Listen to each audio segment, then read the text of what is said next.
Live from New Delhi, you're watching DD India Live, India's voice to the world. I'm Ramesh Ramachandran. Coming up next. In a big push to infrastructure and enhance connectivity for the Kashmir Valley, Prime Minister Narendra Modi inaugurates development projects worth 46,000 crore rupees. Prime Minister Modi inaugurates world's highest railway arch bridge over Chenab River and India's first cable-stayed railway bridge, the Anji Bridge in Jammu and Kashmir. The Udhampur-Srinagar-Baramulla rail link project showcases finest Indian engineering achievements. It knits together valleys, ridges and mountain passes. And two Vande Bharat Express trains mark the beginning of a new memorable rail journey to Kashmir, now Srinagar to Katra in only 3 hours. The RBI cuts repo rate by 50 basis points to 5.5%. Inflation outlook revised downwards from 4% now to 3.7%. Markets welcome the central bank's move.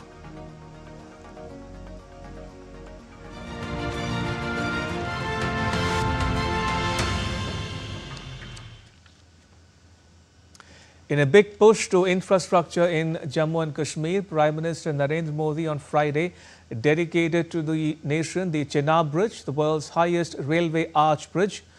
Under Jammu and Kashmir's radiant skies, a marvel of engineering, the Chenab Bridge elevates India's railway legacy, connecting Jammu and Kashmir with unparalleled ambition.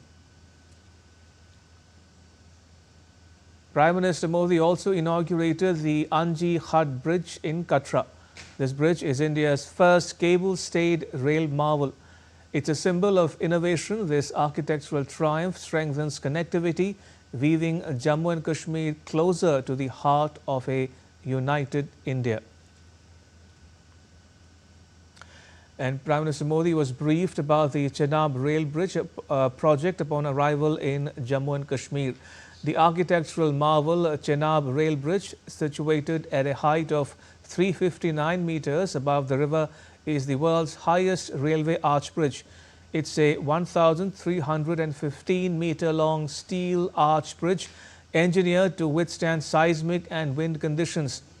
A key impact of the bridge will be in enhancing connectivity between Jammu and Srinagar. PM Modi also visited an exhibition which was put up to explain the Udhampur-Srinagar-Baramulla rail link project. The Prime Minister also interacted with the workers of the project site. The Prime Minister flagged off two Vande Bharat Express trains, one from Sri Mata Vaishno Devi Katra to Srinagar and another in the reverse direction. PM Modi also warmly welcomed at the Katra railway station, where he also interacted with some students. The sleek, indigenously built trains embody speed, comfort and India's self-reliant spirit, promising to shrink distances and foster unity in a region long yearning for robust connectivity. Prime Minister Narendra Modi, with unwavering resolve, dedicated the transformative Udhampur-Srinagar-Baramulla rail link to the nation in Katra, marking a new chapter in India's quest for seamless connectivity. This 272-kilometer marvel, built at a staggering cost of 44,000 crore rupees, stands as a testament to India's engineering prowess and the government's vision to unite its farthest corners.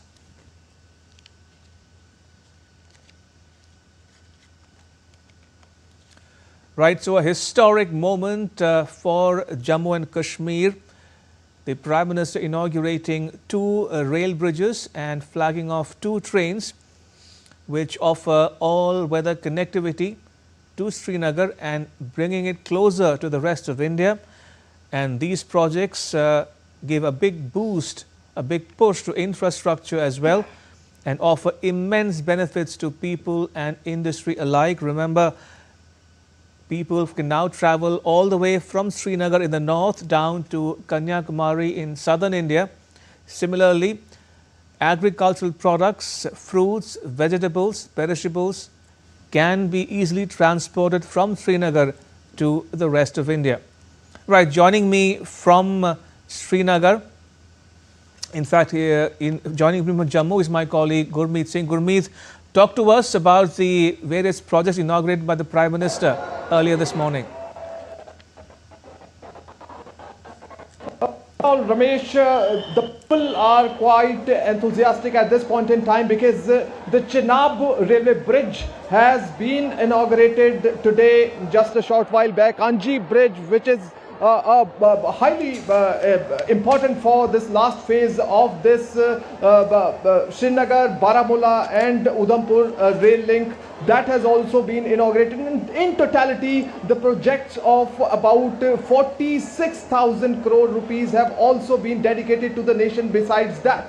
But right now we are reporting from Katra railway station. There are few people who have come here after offering prayer at Mata Vaishno Devi, and they're coming from the different states. Now they are returning to their home, and they want to talk to us regarding the projects that have been laid and that have been dedicated by the Prime Minister, as well as this Chenab railway bridge and various other projects that have been dedicated by Prime Minister to this nation. सबसे पहले आप बताइए, आप कहाँ से आए हैं? मैं यूपी उत्तर प्रदेश। क्या कहना चाहेंगे, प्रधानमंत्री ने आज जिस तरह से श्रीनगर तक जो वंदे भारत कटरा से चलेगी तो उसको फ्लैग ऑफ किया है, उसके बारे में क्या कहना चाहेंगे? बहुत अच्छा है, पूरे देश के लिए खुशी की बात है, बहुत ज़्यादा अच्छा है।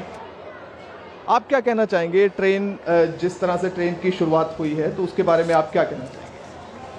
मोदी जी ने हमारे लिए बहुत अच्छा किया है, और इस ट्रेन को चला करके तो यात्री के लिए और भी बहुत अच्छा हुआ है, और इससे जनता में भीड़ भी कम होगी और ट्रेन में बहुत अच्छा किया मोदी जी ने। हर हर मोदी, जय माता दी। विशु बोलो।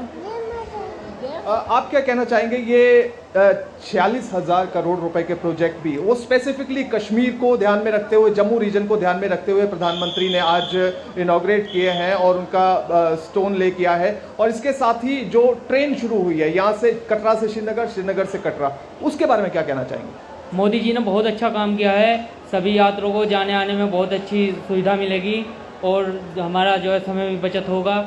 इसके लिए मोदी जी ने बहुत बढ़िया काम किया है। ऐसा ही मोदी जी ने रामेश्वर में पुल बनवाया था, वो भी बहुत अच्छा काम किया है, इसका भी उद्घाटन अभी हुआ था। और ये आज 7 तारीख में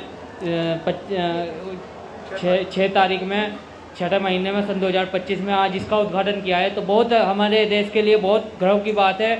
वहाँ से यहाँ कटरा से श्रीनगर के लिए बहुत ट्रेवल आम हो गया, आना जाना बहुत बढ़िया किया है मोदी जी ने, हमारे देश के लिए बहुत बढ़िया किया है। हमारे देश में बहुत बढ़िया, मोदी जी का बहुत बढ़िया वो है योगदान।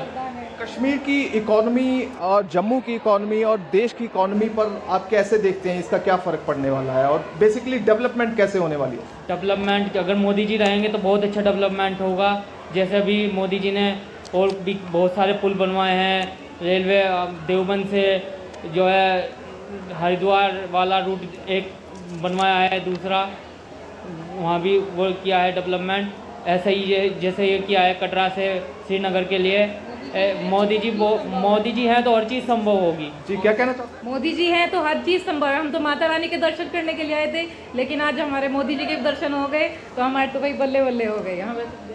So in totality, Ramesh, the people are praising Prime Minister Narendra Modi for taking this initiative and specifically keeping the Kashmir Valley as well as the Jammu region in the center of the development, and as was expected by the people of Jammu and Kashmir after abrogation of Article 370 in the region, there would be the development on the high pace. So however, the development has started and the pace was also good, but now the people are believing that this pace would accelerate with the multiplier effect at this point in time. Or I believe there, Gurmeet, thank you. Gurmeet Singh reporting there from Katra. And joining us for more on these developments is Jaya Varma Sinha, a former chairperson of the Railway Board. Ms. Sinha, welcome to DD India News Hub. Now, it is a big day indeed for Jammu and Kashmir, but even a bigger day for Indian Railways in general. Talk to us a bit, if you will, about the projects, in particular the two bridges, the Chenab Bridge and the Anji Bridge, and also the Udhampur, Srinagar, Baramulla rail link project as well. Yeah, thank you. This is a milestone moment for Indian Railways. Right. It is literally the most ambitious and the most challenging project that the Indian Railways executed after the independence. And it has taken quite some doing, and we are very, very proud of this moment that has finally culminated in this inauguration today. And both Chenab Bridge and Anji Bridge are, of course, iconic in nature, and they are the defining images of this project, the entire project. But I would like to again bring the focus to the entire project in totality, because it is a huge challenge which has been successfully completed. Whether it was tunneling in this difficult Himalayan topology, which is a very young mountain and therefore a little unstable, and executing these tunnels, these 36 tunnels and some 8 adits. So that is some escape tunnels which are there, and 96 bridges, big and minor, all together. So 95% of this track is either on a bridge or through a tunnel. Therefore, it is a very, very challenging environment, as you see. There were new challenges faced every day while the work was going on.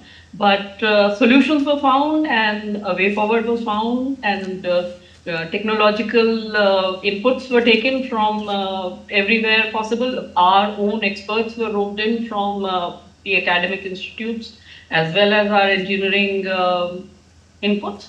And today we are very, very proud of this engineering feat. Indeed, another redeeming feature, Ms. Sinha, about this entire project, as you mentioned, is also the fact that this is a wholly indigenous project, a fully made in India project, be it the much famed Himalayan tunnel method, or the locomotives for the trains, Vande Bharat trains, the coaches, be it the talent or the expertise and the machinery and the methods. It is a good example of a truly made in India project, isn't it? Absolutely. It showcases the prowess of Indian engineering and the designing and the technological and capability of executing a project of this scale and this complexity. In fact, this Himalayan tunneling method, which has now become an established way of tunneling through the Himalayan ranges, is the method that is being adopted for executing the other rail projects in this in the Himalayan region. For example, the Rishikesh Karnprayag line, and also the Sikkim line, the Rangpo line, Shivok Rangpo line, and many other works which are now being planned. It has given us the confidence that Indian Railways and the country is capable of executing these challenging construction projects, connectivity projects through our Himalayas. Indeed. So, Ms. Sinha, we've spoken about the two railway bridges. We've spoken about the other projects also inaugurated. The PM also flagged off 2 Vande Bharat trains linking Katra with Srinagar. Talk to us about this train as well. Are there many firsts as far as the trains are concerned? Yes, the Vande Bharat train is an indigenously developed train, semi-high-speed train, which is there. Which has been there for a few years now. But this particular train, which has been inaugurated from Katra to Srinagar and back, it has been modified specifically to run in the climatic conditions of Kashmir. So various components of this particular train have been modified. For example, the rubber parts have been modified to withstand the temperatures up to -20 degrees. The windshield of the driving cab has heating elements, so that there is no problem of visibility even in the coldest of temperatures. The the toilets are air conditioned, the water pipelines and other fluids it is being ensured that they are freeze proof, and there is an anti-freeze mechanism in place to ensure all the fluids keep running smoothly. So there are a whole lot of technological upgrades which this particular Vande Bharat rake has undergone, so that it is suitable for running in Kashmir all weather through. Right, and as it was mentioned at the public rally address by the Prime Minister, Ms. Sinha, it's become a reality for people to travel from Kanyakumari all the way up to Srinagar and Kashmir Valley in particular.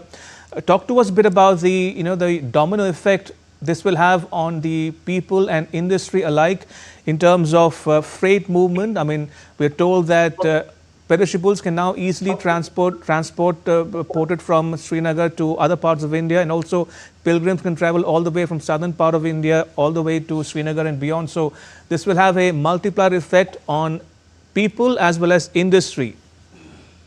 Yes. See, this connectivity is going to literally transform the way people travel to and from the valley, as well as cargo. So people, we have been talking about how this is going to become very convenient, and it is going to take only 3 hours between Katra and Srinagar. It is on the broad gauge network of the Indian Railways, so there is a possibility of literally running a train from Kanyakumari to Kashmir. That is the subsequent chapter.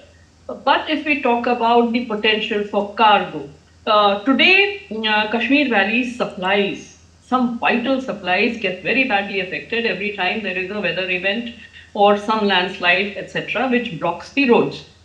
In any case, heavy cargo cannot be taken by air, and road is prone to a lot of elements and other obstructions. This railway line connectivity is going to be an all-weather connectivity, and it will ensure a very smooth transit for all the essential supplies which need to go to Kashmir, and also in return take out the wares or the items and the cargo which they wish to, which Kashmir wishes to send to the rest of the country very easily. So this is going to be a game changer for the economy of the region, for the sustenance of this region and development. One simple example of this has been the experiment with the cherry consignment, which was just sent from Kashmir to the rest of the country. And a consignment which used to take something more than 24 hours reached in a few hours. Indeed, Ms. Jaya Varma Sinha, thank you for joining us and sharing your perspectives with our viewers. Thank you for your time. Much appreciated. Right, moving on, in other news, Reserve Bank of India Governor Sanjay Malhotra on Friday announced the reduction of repo rate to 5.5% after the Monetary Policy Committee meeting. Announcing the decision, the governor says the MPC decided to reduce the policy repo rate under the liquidity adjustment facility by 50 basis points to 5.5%. This will be with immediate effect. Consequently, the standing deposit facility rate shall stand adjusted to 5.25%. He decided to reduce, which is widely expected, the policy repo rate under the liquidity adjustment facility by 50 basis points to 5.5%. This is with immediate effect.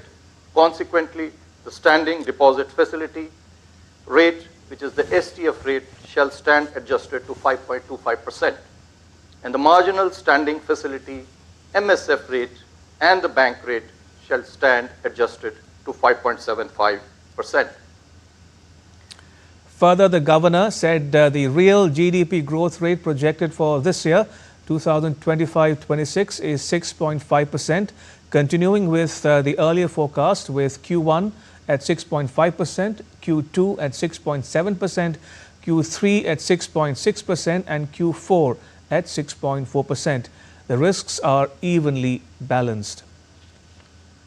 Real GDP growth rate for this year, 25-26, is projected at 6.5%, We continue with our earlier forecast with Q1 at 6.5, Q2 at 6.7, Q3 at 6.6, and Q4 at 6.3%. The risks are evenly balanced. And joining me from Mumbai is my colleague Shyama Mishra. Shyama, so are all stakeholders a happy lot this afternoon as we speak?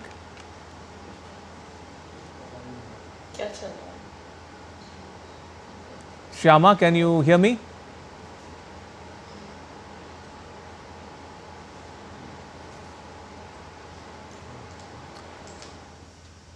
Let me try to fix a link with my colleague Shyama Mishra in Mumbai. Shyama, are you with us? Can you hear me? No. Apologies, we've lost the link, it seems, with Shyama. We'll try to connect with her if we can later on this broadcast. Right, so moving on for now, let me pull up some more news for you.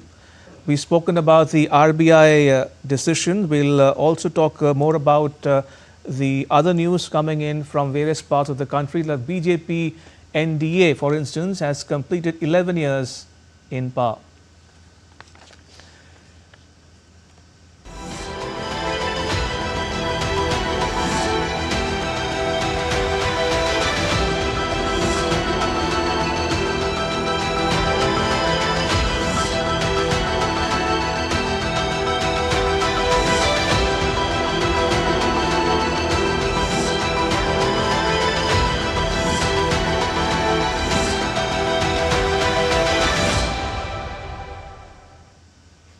Youth empowerment has been one of the hallmarks of the Narendra Modi government. Over 7.2 crore direct and indirect jobs have been created for the youth in the last 11 years. More details in the next report. From education, employment, entrepreneurship to innovation, India has made historic strides in youth empowerment under Prime Minister Narendra Modi's visionary leadership over the last 11 years. Women have been at the heart of this transformation, with rising participation in higher education, science, technology, engineering, and mathematics or STEM fields, as well as self-employment. अमृत काल है और मैं पूरी तरह से आत्मविश्वास से भरा हूं। भारत की युवा शक्ति विकसित भारत का सपना जरूर साकार करेगी। सिर्फ 10 साल में आप युवाओं ने भारत को स्टार्टअप की दुनिया में टॉप 3 देशों में ला करके खड़ा कर दिया। 20 से 10 साल में आप युवाओं ने भारत को मैन्युफैक्चरिंग में इतना आगे पहुंचा दिया। सिर्फ 10 साल में आप युवाओं ने डिजिटल इंडिया का परचम पूरी दुनिया में लहरा दिया। Here's a look at the milestones of 11 years of youth empowerment. The number of Indian Institute of Technology grew from 16 to 23 in just a decade. Female enrollment in IITs and NITs has doubled, crossing 20% mark. From just 387 in 2014 to 780 in 2024, the number of medical colleges has also more than doubled.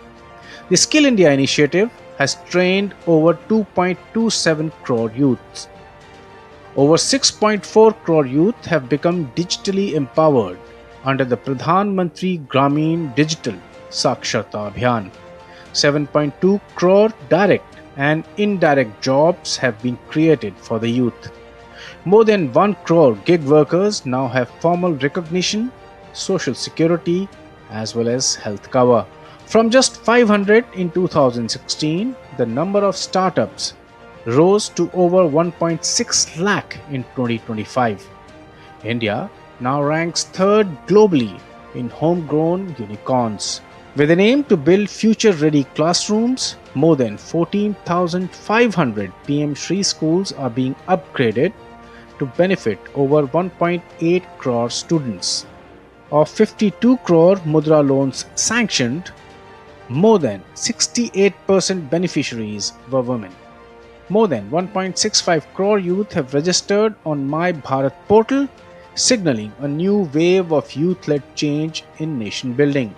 Over 2 lakh crore rupees is being invested for upskilling and employment generation for 4.1 crore youth. These measures have not just built careers, they have also infused confidence and pride in India's youth. Bureau Report, TD India. All right, going back to the top story we are tracking here on DD India News Hour, the Reserve Bank of India reducing the repo rate to 5.5%. Joining me from Mumbai is my colleague Shyama Mishra. Shyama, put the RBI decisions in their proper context for our viewers, if you will. Well, Ramesh, it was on expected lines, but people were a bit hesitant while they were expecting a 50 basis point rate cut. But RBI has delivered it, and if you see the policy's announcement statement by the governor, he has also changed the stance from the accommodative to neutral. Now he has also said that for now there be a pause, this room for rate cuts, further rate cuts, there are no room for further rate cuts, but as and when the data comes in, RBI will be acting accordingly. We have Sanjay Mariwala with us. He is the president of Indian Merchants Chamber of Commerce and Industries, and he will be, spilling for us more details. Sir, how do you take this decision? We believe that you had given a suggestion to the RBI. Yes, I think we are very, very happy that the suggestion has been accepted. We have been anticipating this move, and we've been requesting for this change. I believe this is in the right direction. It will help the industry. It will certainly help the consumer. It will help the common man because rates will come down across all sectors of lending. And when money increases in the hands of consumers, some of it will go towards spending, some of it will go towards saving, and I think both will benefit in that sense. So I think this has been a welcome move. This is extremely required at this moment. Our country requires a little more demand stimulation. And I think that stimulation will take place using this the rate cuts. It will be a very, very welcome change for the industry as well. So now, usually we see that the RBI's focus is on getting down the inflation. But this time around, they've also spoken about, supporting the growth. How do you see the fine lines between, the statement that the governor has spelled out and going by the economical uncertainties internationally? How do you see India's current economy? Because he has said it's very stable. I think one of the biggest advantages we have is we have a large domestic economy and the large domestic consumption, and it's a consumption-driven economy. So if we can stimulate our own consumption and continue to grow it, there is no reason why we should be bothered so much about the external issues. There are challenges in the external demands, both in terms of some export markets like the US tariffs and other issues which are questioning the situation today. I think there are wars in Europe, and hopefully the European war is coming down, and maybe just the Israeli war is what is bothering everybody. But I think the question here is how can India continue to grow? I think if we can stimulate our own demand, we will grow at more than 7%. All right. Thank you very much for talking to us, sir.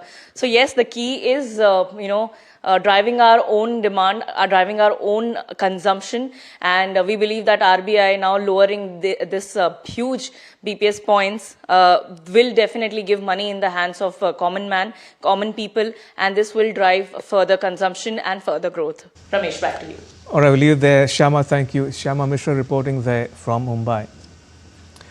In some more news, External Affairs Minister S. Jaishankar is hosting the foreign ministers of 4 Central Asian leaders at the 4th India-Central Asia Dialogue in New Delhi.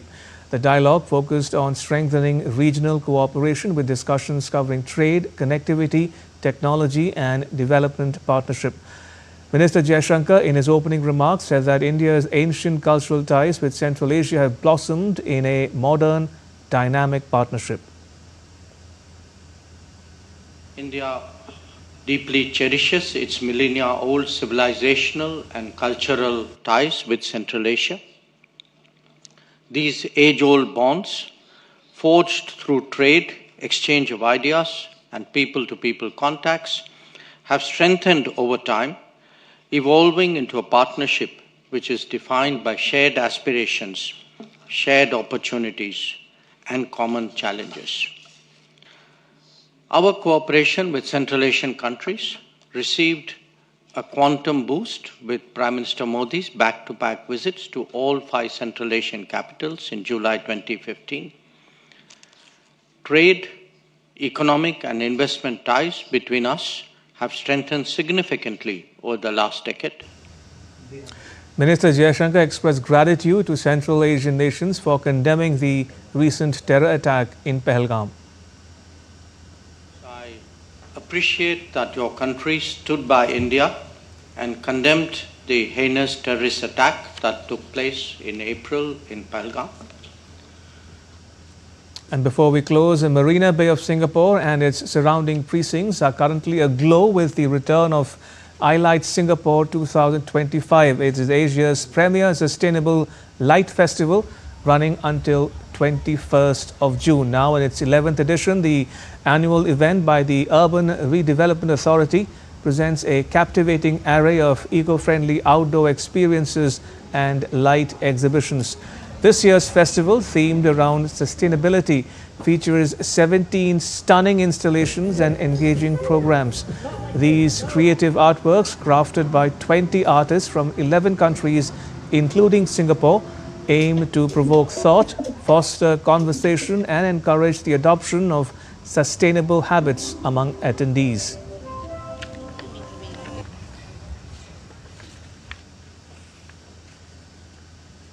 And that's all for this edition of DD India Live, but let us know your thoughts on the news of the day. For those on the go, you can get all the latest news and updates from India and around the world on the DD India mobile app. It's available on both Android and iOS platforms. Scan the QR code on the screen to download it. And we'll be back with more news as it breaks here on DD India. I'm Ramesh Ramachandran from all of us here in New Delhi. Thanks for watching DD India Live.